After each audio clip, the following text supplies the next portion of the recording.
We're near Innsbruck. We're not far from Innsbruck in Austria.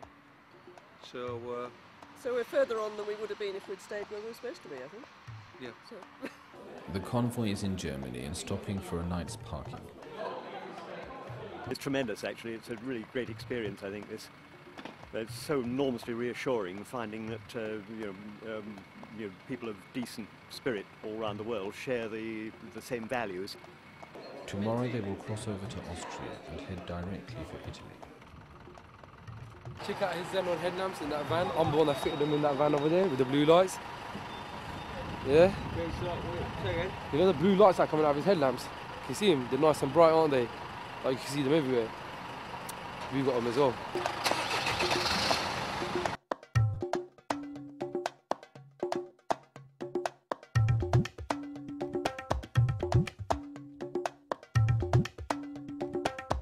Just went through Austria, came from Germany, we cut through Austria and then we've entered Italy. It's amazing how close Europe is, but we've entered the main region of Italy. The weather climate's completely changed. We went from freezing cold, it's now warm. The mountains have went from white, snowy ski resorts to beautiful bushy green mountains that are like, very live. It's beautiful. Both vehicles from SLA were breaking away from the main convoy to collect further aid in Milan. They will rejoin the convoy in Modena. I belong to Urgenza Sanitaria Gaza.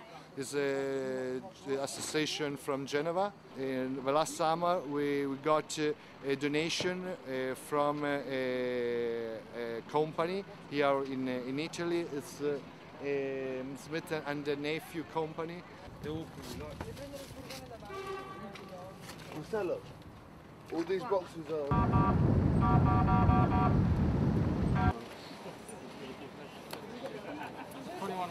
We're in Modena, which is central Italy, and we're heading, as soon as we finish this, we're heading for Ancona. Ancona is the place we're going to be catching the ferry, which is a long ferry, possibly an overnight crossing to a place called Igoumenista. Just some disturbing news I think I picked up on Twitter chat last night, say that they're erecting a steel wall between Gaza and Rafah, the Egyptian authorities. The only accessible, semi-accessible border of Gaza is going to be pretty tightly sealed.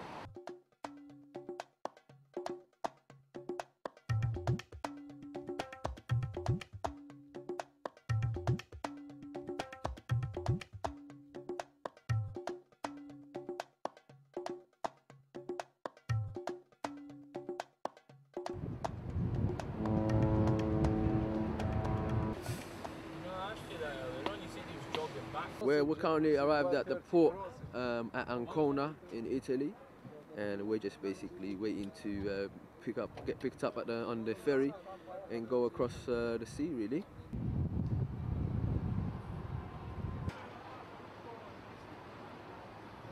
ذلك بعثناهم ليتساءلوا بينهم قال قائل منهم كم لبثتم قالوا لبثنا يوما أو بعض يوم. It's a 20-hour ferry trip from Ancona to Greece. It is also the first time convoy members are able to sleep and eat properly to regain strength and energy in preparation for the long road ahead.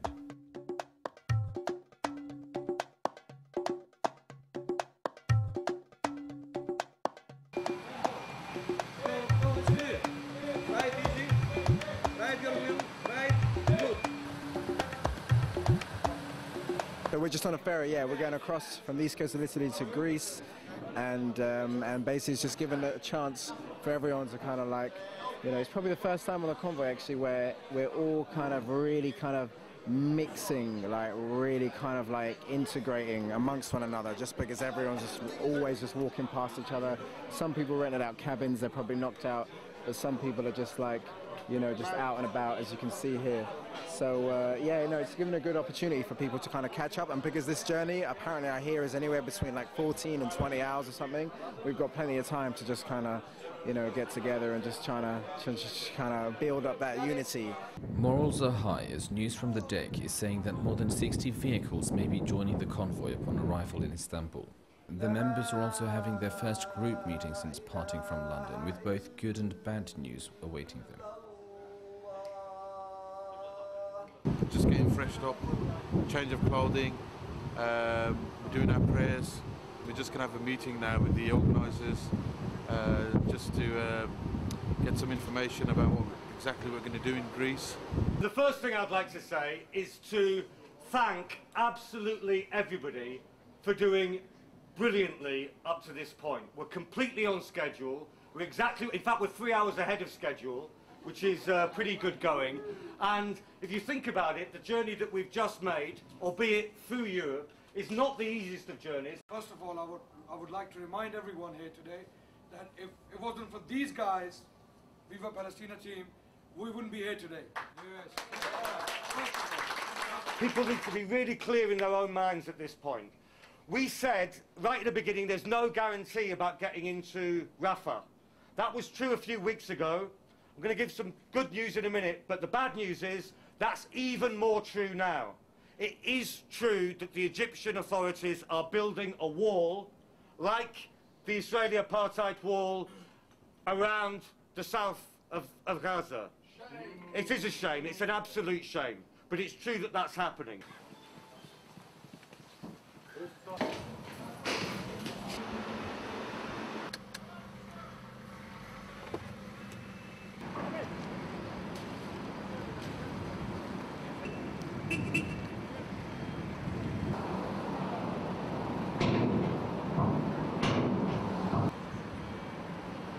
We're just getting into our teams, and then hopefully from there we start to make our way to the main city.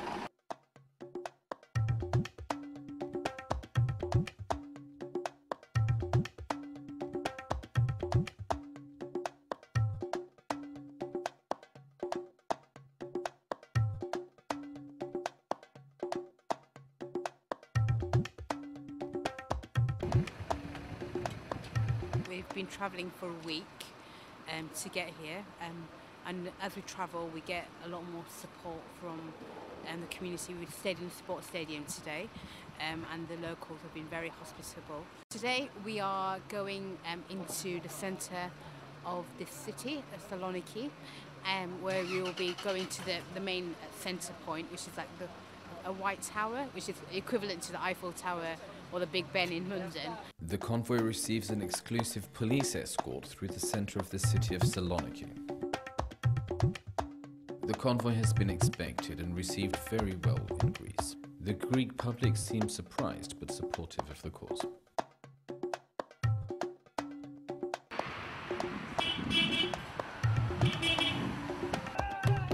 The convoy is going to the centre where they are organising a friendly protest.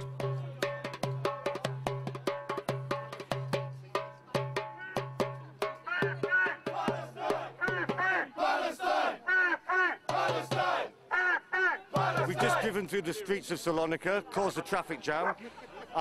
It's the first known traffic jam in this history of this city where everyone was smiling, so we've had a good start to the day.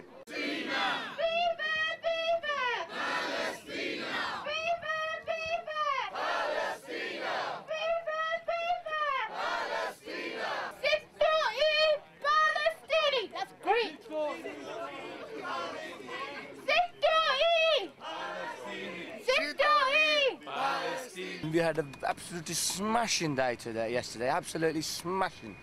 And looking forward to our next destination, which we anticipate would be as pleasant as yesterday, overnight.